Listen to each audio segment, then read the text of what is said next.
No olvides darle like y suscribirte a nuestro canal. No sé si alguien me va a creer esto, pero aún hoy me cuesta trabajo explicarlo sin que me suene a locura.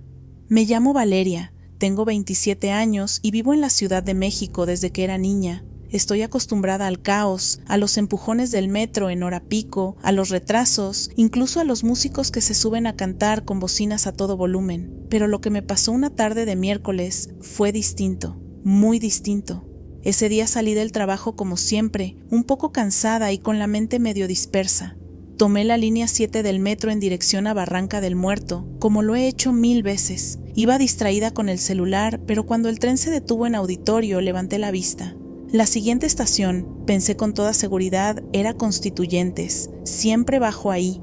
Tenía perfectamente claro que esa era mi parada. Hasta me puse de pie antes de que se cerraran las puertas para prepararme y avanzar hacia la salida. Pero cuando el convoy se detuvo y salí al andén, me congelé. No estaba en Constituyentes, estaba en Tacubaya. Lo primero que pensé fue que me había pasado por estar distraída, aunque algo no cuadraba. Auditorio es justo antes de Constituyentes y después viene Tacubaya. No hay forma de saltarse una estación. Revisé el mapa del metro que estaba pegado en la pared, más por costumbre que por lógica, y ahí estaba. Auditorio, Constituyentes, Tacubaya. No había duda. Me salté una estación sin que el metro la mencionara, sin que el tren se detuviera ahí, sin que siquiera la viera pasar por la ventana, como si no existiera en ese momento. Confundida, pensé que tal vez había sido un error técnico, que el tren no se había detenido por alguna razón. Decidí cruzarme al andén contrario para regresarme a una estación y bajarme en Constituyentes, esta vez más atenta. Esperé. El tren llegó, me subí. No quité la vista del recorrido, pero cuando las puertas se abrieron, volví a estar en Tacubaya. Fue como si el universo me hubiera puesto en repetición. El mismo anuncio de estación, la misma gente sentada en el andén, incluso el mismo vendedor ambulante que minutos antes había gritado «Cacahuates japoneses a 10». No me bajé esa vez. Me quedé sentada, tratando de entender qué estaba pasando. Me sentía desorientada, con la cabeza dándome vueltas como si acabara de despertar de un sueño muy vívido. Empecé a preguntarme si quizá había tenido un microsueño o una especie de episodio de confusión, pero todo había sido demasiado claro.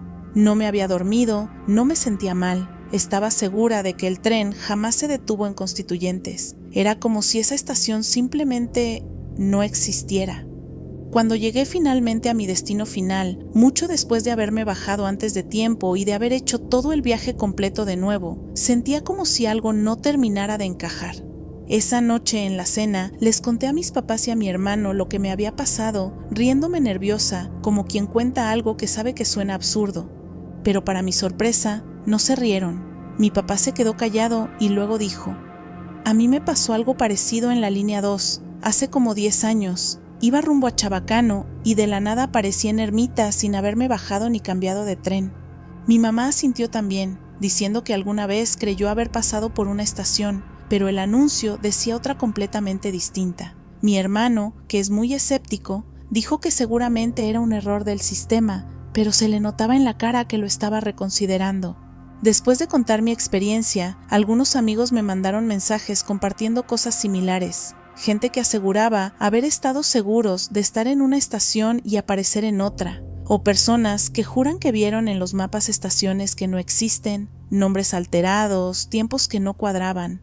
No sé qué fue lo que me pasó ese día. No sé si fue una especie de glitch, una falla en la realidad, o si el metro tiene rincones en los que el tiempo y el espacio no funcionan como deberían. A veces pienso que tal vez pasé por una especie de hueco entre dimensiones, o algo así como una versión incompleta de la línea 7. Pero lo que más me inquieta es que nadie que estuvo en el convoy pareció notarlo. Nadie más reaccionó, como si fuera algo que solo yo estaba percibiendo. Desde entonces, cada vez que viajo en metro, no dejo de mirar el mapa como si esperara ver que una estación ha desaparecido, porque una vez, por muy loco que suene, desapareció de verdad, y eso no se me va a olvidar jamás. Cuando era niño, mi familia tenía una cabaña en un desarrollo junto a un lago enorme. Era nuestro lugar de escape durante el verano, fines de semana de parrilladas, tardes en la alberca, caminatas por los senderos y por supuesto nadar. Pero había un lugar que yo odiaba con todo mi ser, el vertedero del dique. Era donde muchos iban cuando la playa o la piscina estaban demasiado llenas. El agua era tibia, poco profunda y a los adultos les gustaba porque estaba tranquilo. Pero para llegar desde nuestro lado del lago había que manejar por un camino de grava, empinado, angosto y sin espacio para 2 coches. A un lado la caída era brutal. Siempre que íbamos cerraba los ojos, contenía la respiración y me aferraba a la manija de la puerta tan fuerte que terminé dejando una marca permanente. En serio, el miedo era real. Una noche tuve un sueño que todavía me deja helado. Soñé que íbamos a pasar el fin de semana a la cabaña. Todo era normal. Mi papá asando carne, mi mamá preparando ensalada, mi hermana y yo jugando por ahí. Luego mis papás decidían que fuéramos al vertedero a nadar. Subíamos al coche y en cuanto cruzábamos el dique, un Ford Ranger viejo, color rojo óxido, venía hacia nosotros a toda velocidad, levantando una nube de polvo tan densa que no se veía nada. Perdió el control justo frente a nosotros, nos impactó de lleno y nos mandó por el costado del dique. Recuerdo el coche volcando, rodando cuesta abajo, se rompían los vidrios, entraba la grava volando. Mi hermana estaba inconsciente, llena de sangre. Yo estaba atrapado, sin poder moverme. Me desperté gritando, empapado en sudor. Fue, sin duda, el sueño más vívido y aterrador que he tenido en mi vida. Al día siguiente, ya con el corazón más tranquilo, pensaba que había sido solo eso, un mal sueño. Pero entonces, sin saber nada de lo que yo había soñado, mis papás anunciaron que íbamos a pasar el fin de semana en la cabaña. Me quedé pasmado. Aún así, no quise decir nada. No quería sonar ridículo. Pensé que podía ser solo una coincidencia. Llegamos a la cabaña, hicimos carne asada, jugamos cartas, lo de siempre. Pero en cuanto mi papá dijo, ¿y si vamos al vertedero un rato?, sentí que el estómago se me caía. Quise convencerlos de que mejor fuéramos a la piscina o a la playa. Pero no, todos querían el vertedero, no importaba lo que dijera, era como si ni me escucharan. Por dentro me sentía como si ya supieran lo que soñé. Como si quisieran empujarnos a vivirlo. Cuando comenzamos a recoger las cosas, a mi mamá se le ocurrió llevarse el asador eléctrico. Me pidió que lo pusiera en la cajuela, y ahí fue cuando se me prendió el foco. Lo escondí de nuevo dentro de la cabaña, con el plan de fingir que lo había olvidado. Pensaba que si los hacía regresar por él, tal vez evitaríamos algo. Ya íbamos rumbo al vertedero cuando dije, ¡ay! Se me olvidó el asador. Mi mamá se molestó un poco, pero aceptó dar la vuelta. De regreso en la cabaña, les dije que me sentía mal, que me dolía el estómago. Solo me respondieron, bueno, entonces te quedas en la sombra mientras nadamos.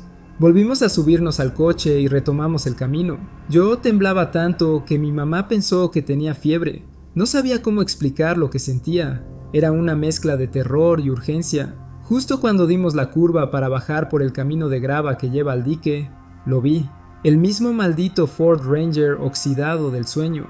Mismo color, misma nube de polvo, misma velocidad. Pasó tan cerca que por poco nos choca. El viento sacudió las hojas de los árboles y pude sentir el sabor del polvo en la boca, tal como en el sueño. Me congelé. Literalmente, no podía moverme. Solo pensaba, si no hubiéramos regresado por el asador, ese impacto habría sido el final. No le conté esto a nadie durante años. Tenía miedo de que pensaran que estaba loco o que había sido pura coincidencia. Pero yo lo viví, lo sentí. Recuerdo la cara del tipo al volante y el sonido de las llantas patinando sobre la grava. Todo fue exactamente igual que en el sueño, excepto que esta vez salimos ilesos.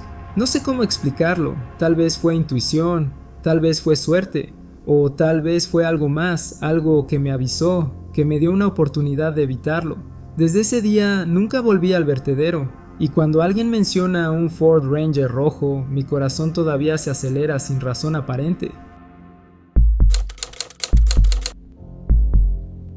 Trabajo como técnica de farmacia interna en un hospital rural de Texas. No es un lugar muy grande, pero las jornadas suelen ser intensas. El equipo de farmacia está acostumbrado a moverse rápido, haciendo entregas de medicamentos a todas las áreas del hospital, desde urgencias hasta cuidados intensivos. ya es parte de la rutina, subir y bajar por los mismos elevadores, recorrer pasillos, dejar los medicamentos en las estaciones de enfermería, regresar al área de farmacia, repetir. Ese día, como muchos otros, acababa de regresar del centro de rehabilitación interna tras hacer una entrega. Estaba sola y me dirigí a los elevadores que usamos exclusivamente el personal. Hay 2 cabinas de acero inoxidable, lado a lado, pero todos en farmacia, por costumbre y eficiencia, usamos siempre la cabina del lado izquierdo. No es una regla oficial, pero todos lo hacemos así porque está más cerca de la puerta de las unidades y nos ahorra pasos. Justo cuando ibas a entrar al elevador izquierdo en el primer piso, otra compañera técnica de farmacia, que regresaba de su descanso, llegó y se subió conmigo. Le comenté que tenía que pasar a dejar unos medicamentos en la unidad de cuidados intensivos, que está en el tercer piso, y me dijo que me acompañaba, que luego bajaríamos juntas al segundo piso donde está la farmacia. Hasta ahí, todo normal. Subimos, dejamos la medicación en la unidad de cuidados intensivos y regresamos caminando hasta los mismos elevadores. Y claro, entramos de nuevo al de la izquierda. Lo sé porque es automático, no nos detenemos a pensarlo, es parte de la rutina. Pero entonces pasó algo que, hasta el día de hoy, nos sigue sacando de onda. Marcamos el segundo piso. El elevador llegó, pero al detenerse, las puertas no se abrieron. Se escuchaba perfectamente el sonido del motor tratando de abrirlas, el zumbido característico, pero la puerta apenas se movía unos milímetros antes de cerrarse de nuevo. No alcanzaba ni para meter la mano, mucho menos para salir. Intentamos mantener la calma al principio, pero después de varios intentos fallidos, empezamos a sentir el pánico asomarse. No teníamos señal de celular, así que usamos el botón de emergencia y conseguimos llamar a la supervisora general del hospital. Le explicamos lo que pasaba, y justo cuando estaba a punto de llamar a los bomberos, de la nada, las puertas finalmente se abrieron. No dudamos ni un segundo, salimos corriendo antes de que volvieran a cerrarse. Pero lo más raro no fue eso. Cuando nos dimos la vuelta para ver el elevador del que habíamos salido, las 2 nos quedamos paralizadas. Estábamos frente a la cabina del lado derecho. Nos miramos confundidas, sin entender nada. Las 2 juramos, lo sabemos con certeza absoluta, que habíamos usado el elevador izquierdo. Siempre lo hacemos, nunca usamos el de la derecha. Es una especie de acuerdo tácito entre todos los de farmacia. El elevador izquierdo es el nuestro. Nadie rompe esa costumbre, jamás. Y sin embargo, ahí estábamos, salimos del derecho, y para colmo, tenía pegado un cartel nuevo que decía, fuera de servicio. Nos alejamos en silencio, con ese tipo de incomodidad que no puedes explicar con palabras. Algo no cuadraba, y las 2 lo sabíamos. Intentamos racionalizarlo, pensar que tal vez en el apuro nos equivocamos de cabina.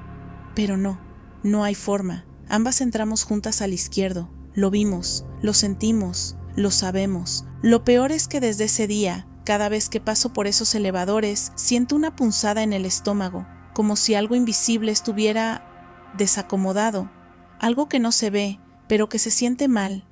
La otra técnica y yo evitamos hablar mucho del tema, aunque nos miramos con complicidad cuando nos toca volver a usarlos. No sé qué fue eso, un error del sistema, un fenómeno raro, una falla en la realidad, no tengo idea, solo sé que ese día algo no encajó. Y no fue solo el elevador, fue como si, por un momento, el hospital se hubiera salido del guión y nosotras hubiéramos estado donde no debíamos, y el universo de algún modo nos regresó, pero por la puerta equivocada. Durante mis años de universidad viví en un departamento de renta compartida con 6 amigos. Era un lugar algo viejo, pero grande, ideal para estudiantes sin mucho presupuesto. Entre los 7 dividíamos la renta y aunque a veces era un caos por la cantidad de gente y las personalidades tan distintas, al final todo funcionaba, más o menos. Aquel invierno, durante las vacaciones, casi todos se fueron a sus ciudades natales para pasar las fiestas con sus familias. Solo quedábamos 2 en el departamento, yo y Julián, uno de los pocos que no tenía que viajar porque vivía relativamente cerca. Esa noche yo estaba en mi cuarto, pegado a la computadora, terminando un proyecto que había dejado para último momento. Julián estaba en la sala viendo televisión, algo completamente típico de él, sin estrés, con una cobija encima y medio dormido frente al televisor. Serían como las 9:30 de la noche cuando escuché unos golpes en la puerta de entrada. Fueron firmes, insistentes, pensando que alguien más de la casa había regresado temprano o que tal vez era el vecino de al lado pidiendo algo, como solía hacer. Grité desde mi cuarto: «Julián, hay alguien en la puerta, ábrele tú». No escuché respuesta. Pensé que quizá no me oyó con el volumen de la televisión, así que me levanté para ir a ver qué pasaba. Justo en ese momento me llegó un mensaje de texto de él: «Hey bro, ábreme, estoy afuera». Me detuve en seco, me quedé leyendo el mensaje como si no tuviera sentido, como si mis ojos no estuvieran entendiendo lo que veía, porque apenas unos segundos antes, Julián estaba, según yo, tirado en el sillón viendo una película. Crucé el pasillo hasta la sala y ahí estaba, Julián, exactamente como lo había imaginado, en el sillón, tapado con la cobija, viendo la televisión. Lo observé unos segundos esperando que se volteara o dijera algo, pero no lo hizo. No reaccionó en absoluto. Mientras tanto, los golpes en la puerta seguían. Fruncí el ceño, confundido. Le dije en voz alta: «¿Estás bromeando, verdad? Me mandaste mensaje como si estuvieras afuera». Nada. No dijo una palabra, ni se movió. Solo estaba ahí, como congelado.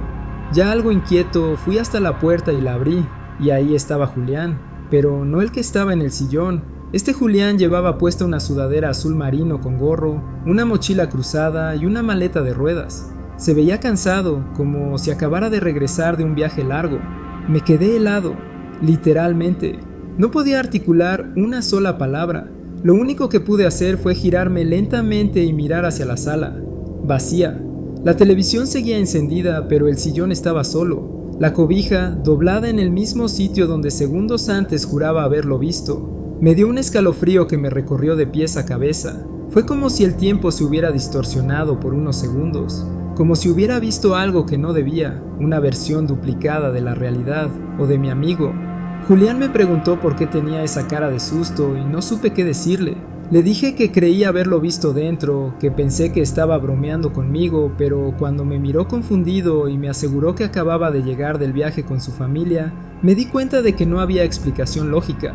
Esa noche no dormí, literalmente me quedé despierto con todas las luces prendidas. Al día siguiente se lo conté a los demás en el grupo de WhatsApp y ahí fue cuando todo se puso aún más raro. 3 de ellos confesaron que habían tenido experiencias extrañas en ese departamento, sombras que se movían donde no había nadie, pasos por el pasillo cuando todos estaban acostados, puertas que se cerraban solas. Uno incluso dijo que había visto a alguien parado al pie de su cama una madrugada, pensando que era uno de nosotros, hasta que todos dijeron haber estado dormidos. Para el siguiente semestre, sin necesidad de debatirlo demasiado, todos decidimos buscar otro lugar. A ninguno le hacía gracia quedarse ahí otra temporada. A veces me pregunto qué fue lo que vi esa noche. ¿Una alucinación? ¿Un eco de otro tiempo? ¿Una versión duplicada de Julián? No lo sé. Pero desde entonces siempre desconfío un poco cuando escucho golpes en la puerta.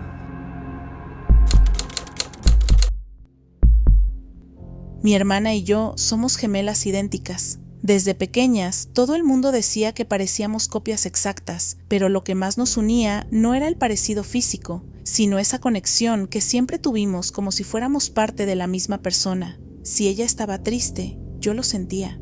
Si me enfermaba, muchas veces ella también terminaba mal, aunque estuviéramos en lugares distintos. Era algo que nunca supimos explicar, pero que dábamos por hecho. Crecimos muy unidas, compartimos habitación hasta los 18, estudiamos carreras distintas, pero nos veíamos todos los fines de semana. Nunca pasábamos más de 3 días sin hablar. Cuando ella se casó, sentí que algo dentro de mí se movía, como si me arrancaran un pedacito. Y sin embargo, seguíamos igual de conectadas. A los 27 años, me llamó un día para contarme que estaba embarazada. Yo lloré como si hubiera sido mi propio hijo el que venía en camino. La acompañé en cada consulta cuando su esposo no podía, le ayudé a preparar la habitación del bebé, a organizar el baby shower, todo. Para mí, ese bebé era casi tan mío como suyo. Lo sentía de una forma difícil de explicar. La madrugada del parto fue extraña. Me desperté a las 3 de la madrugada con un dolor leve pero muy molesto en el abdomen, como si tuviera cólicos fuertes. Pensé que era por algo que había cenado, pero al ver la hora en el celular y notar que el dolor no cedía, me dio por enviarle un mensaje a mi hermana. No contestó. Pasaron los minutos y el dolor fue subiendo de nivel. Me doblaba en la cama, respiraba como si estuviera siguiendo una técnica de parto y hasta lloré de lo fuerte que era. Me empecé a asustar porque ya no sabía si era un dolor real o si me estaba volviendo loca. A las 5:42 de la madrugada, el dolor se fue, así, de golpe, como si alguien apagara un interruptor. Me senté en la cama y no sé por qué, solo dije: ya nació, el bebé ya nació. Mi familia pensó que estaba exagerando, que estaba demasiado emocionada o imaginándome cosas. Nadie me creyó. Pero exactamente 3 minutos después, el esposo de mi hermana nos hizo una videollamada y dijo: ya nació, todo salió bien. Se hizo un silencio rarísimo. Mis papás me miraron como si estuvieran viendo un fantasma. Nadie dijo nada, pero todos sabían que lo que había pasado era distinto. Yo no necesitaba explicación. Lo supe, lo sentí, como si yo también hubiera dado a luz. Lo más loco de todo es que eso no fue un caso aislado. Años después, cuando yo tuve a mi hijo, mi hermana me confesó que le pasó lo mismo. Se despertó en plena madrugada con dolores intensos y aunque sabía que aún faltaba para mi fecha de parto, se levantó y empezó a prepararse. Me dijo que justo cuando el dolor se desvaneció, supo que mi hijo ya había llegado.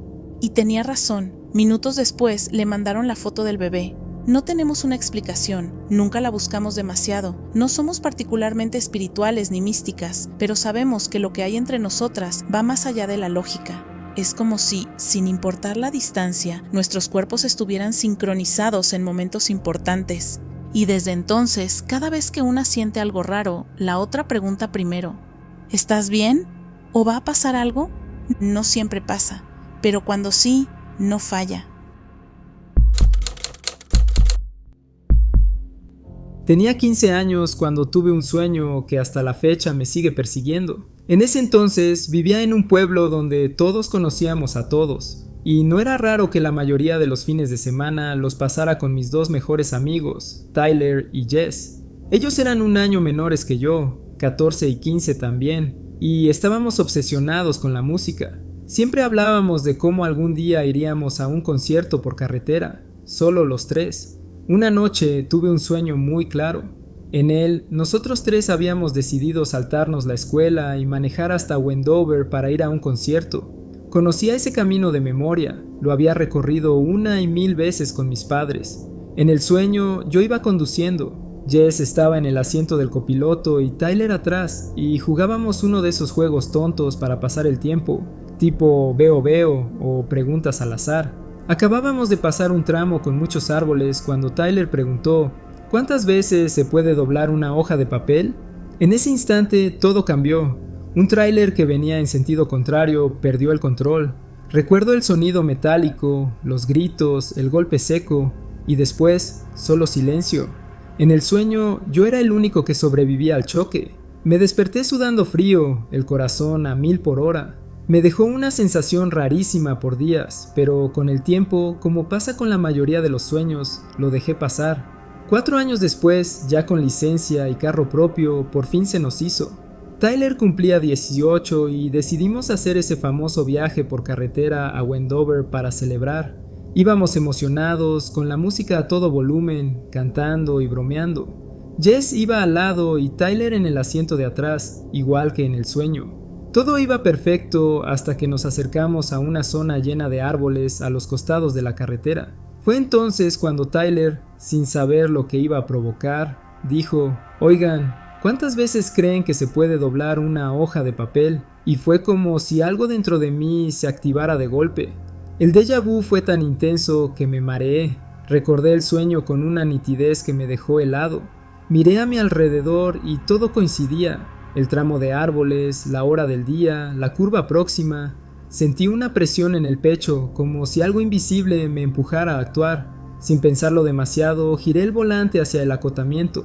El auto se tambaleó y estuvimos a punto de volcar. Jess gritó. Tyler me preguntaba si me había vuelto loco. Estaban furiosos, hasta que escuchamos el chirrido de unas llantas detrás de nosotros. El mismo tráiler que vi en mi sueño, con el mismo color rojo sucio y el mismo remolque oxidado, perdió el control justo en ese tramo. Se salió de su carril y en lugar de impactarnos, se fue directo contra los árboles. El sonido fue seco, brutal. Una nube de polvo y hojas voló por todas partes. Nos quedamos en silencio.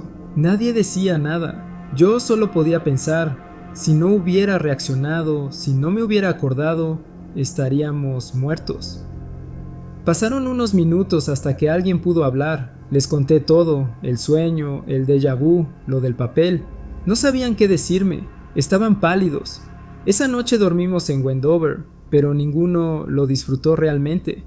Había una tensión extraña, como si todos estuviéramos intentando digerir lo que había pasado. Desde entonces, a veces me pregunto si fue una advertencia, una premonición o solo una coincidencia muy extrema. Pero no puedo evitar pensar que algo, no sé qué, me dio la oportunidad de cambiar el destino y desde ese momento veo la vida con una profunda gratitud y ya no doy nada por sentado. Antes de terminar este video, queremos darnos la oportunidad de saludar y agradecer a nuestra comunidad de tenebrosos. Valoramos mucho su apoyo, cada suscriptor, cada comentario, cada like, nos motivan a seguir creciendo y mejorando. Ustedes nos dan la oportunidad de hacer algo que nos apasiona. Y recuerden que si tienen una historia para compartir con nosotros, no olviden enviarla a nuestro correo electrónico que está en la descripción. Nos vemos en el próximo universo.